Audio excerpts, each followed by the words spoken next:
Don't do this to me. No, please come back.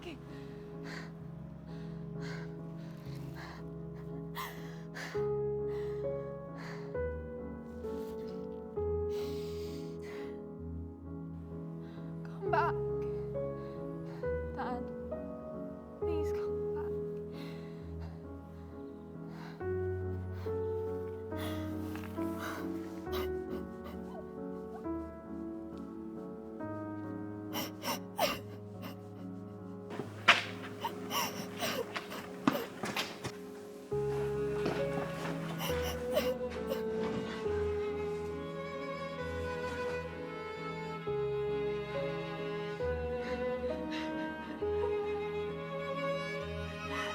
Now, the Foreign Office says an investigation is underway into why British women forced into marriages overseas were asked to pay hundreds of pounds towards their rescue and return.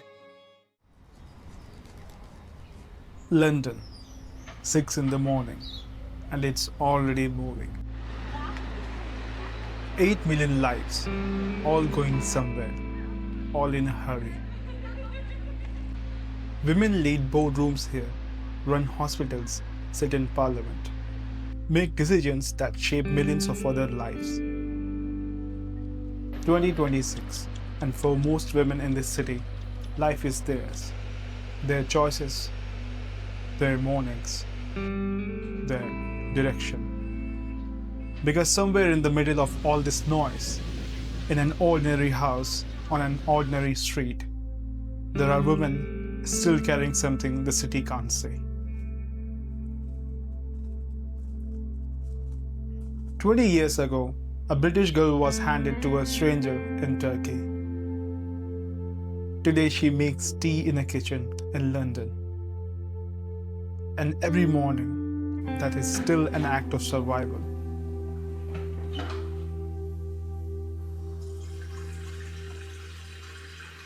People ask me what I missed most, 4.5 years.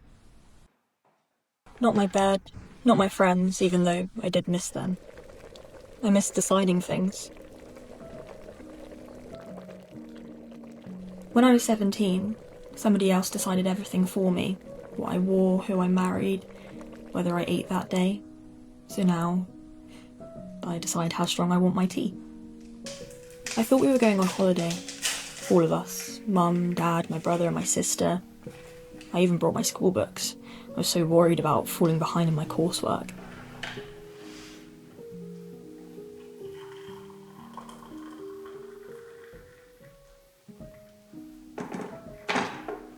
I had no idea what I should actually have been worried about. I remember looking up from the beach and my brother and sister were just gone. And then the house was chaos, everyone running, packing. Nobody would tell me why. I just remember my brother saying, "Pack, we're leaving, we're not on holiday anymore." I had maybe 4 minutes. My things were everywhere, I just grabbed whatever I could. I didn't know I was packing for the rest of my life. Nobody would tell me why. I just remember my brother saying, "Pack, we're leaving, we're not on holiday anymore."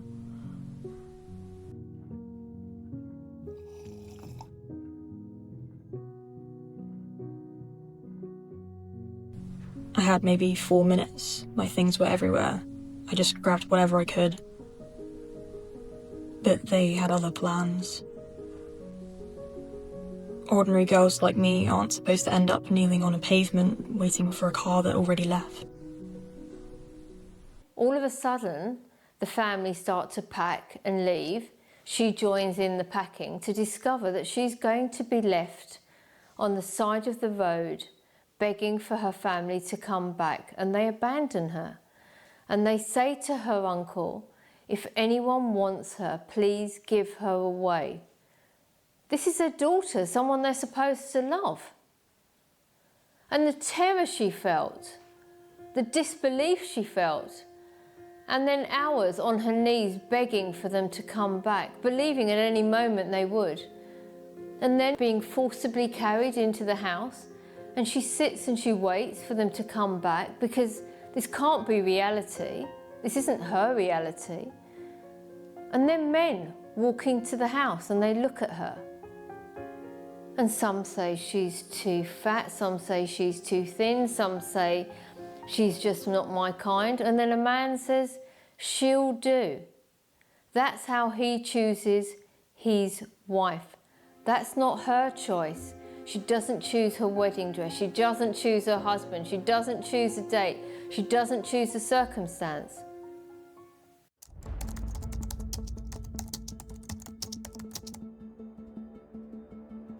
Sarah thought she was the only one. She wasn't. The sharpest single-year rise ever recorded.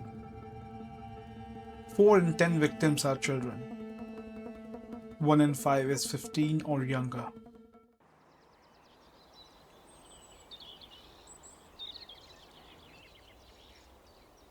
Some things don't need to be said out loud for you to understand them.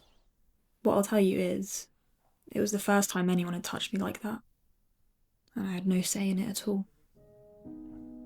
The next morning, his mother checked the sheets like I was livestock that needed proving. After that, it was just weeks, turning into months, cooking, cleaning, no friends, barely seeing daylight. I counted days for a while, then I stopped, because the number got too big to hold on to. 4.5 years. That's how long it lasted. Just because you were encouraged to get married, that's fine. But people need to understand the difference between an arranged marriage, where you're introduced to someone, but as soon as the ability, the freedom to choose is taken away, that is a forced marriage. And I will never agree that that's okay.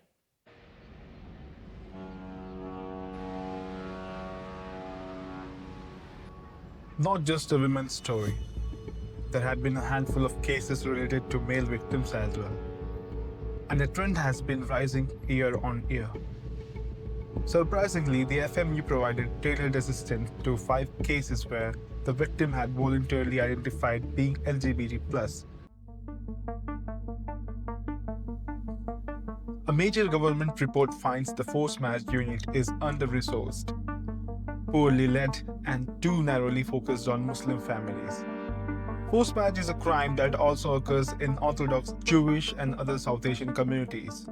Yet the system has treated it largely as a Muslim problem. According to Quran, the marriage condition, first condition, is consent of both parties in Islam. There is no such a thing as without their consent, our marriage is not valid. The Imam normally conduct the marriage. It don't have to be in the mosque, it can be in the house, can be in the public place, but have to be 2 witnesses. Minimum 2 witnesses in both sides. And Imam must ask, you are proposed for this, are you willing to say yes or no? Then both sides, he goes through and the party have to say yes. That's word we use, qabul. There is no religion in the world that says this is okay.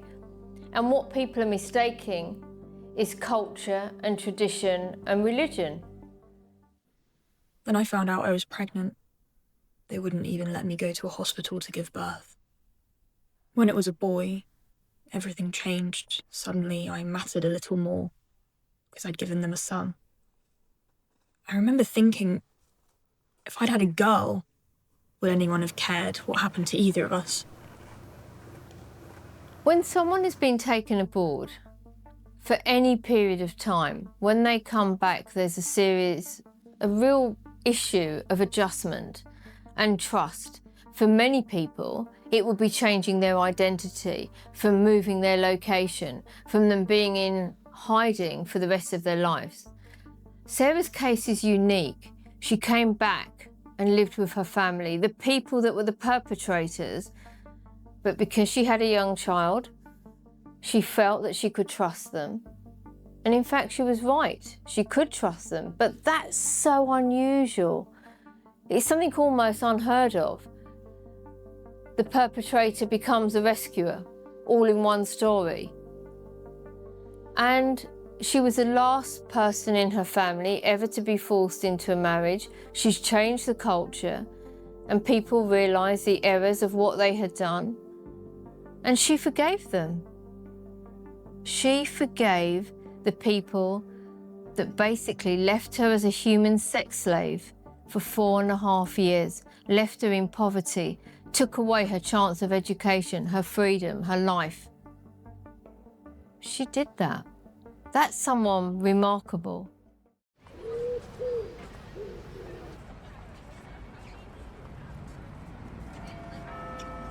Now, new laws making forced marriage a crime come into effect today with a maximum 7-year jail sentence. It also becomes a criminal offence to force a British national into marriage outside the UK.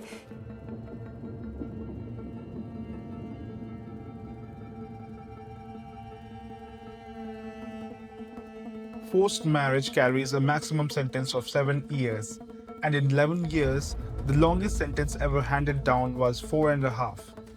There have been just 4 convictions. Just 4. The law says 7 years, but nobody told the courts what that actually means.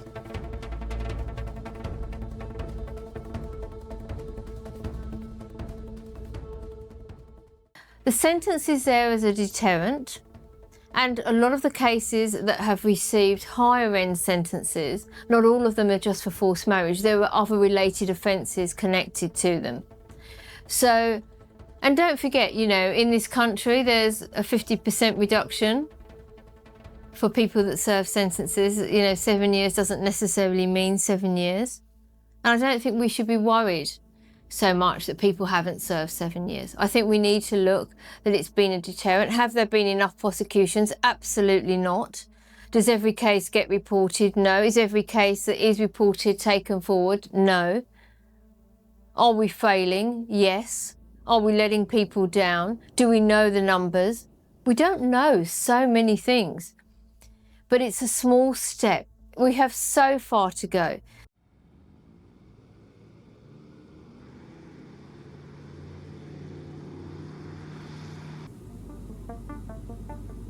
In 2025, the FMU's data showed a clear pattern.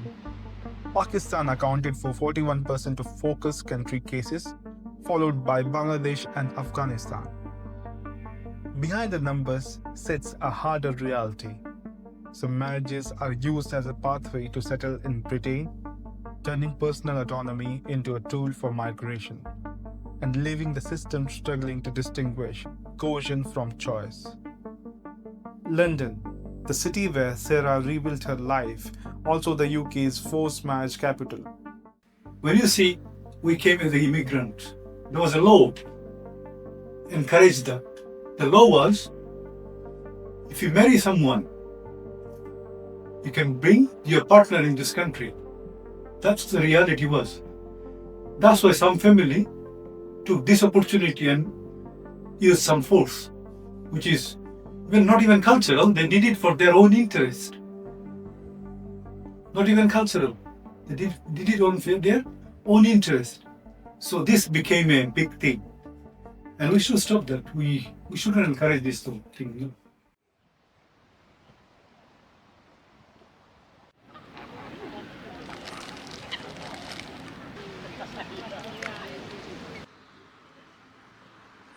One day, I walked past my old school.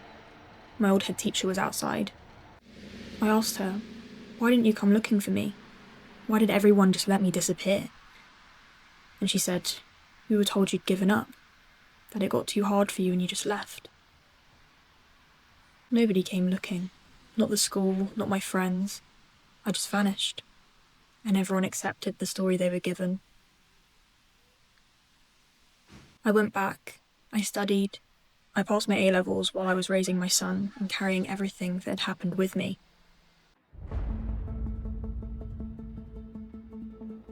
Education professionals, the people who see these children every day, contributed just 6%. Only 25 referrals in a year. When Sarah vanished from school, no headmaster, no teacher asked the simple questions that might have changed everything. She endured years of domestic violence and mental trauma in Turkey. Today, she runs a school in London and serves as a trustee for the charity that rescued her.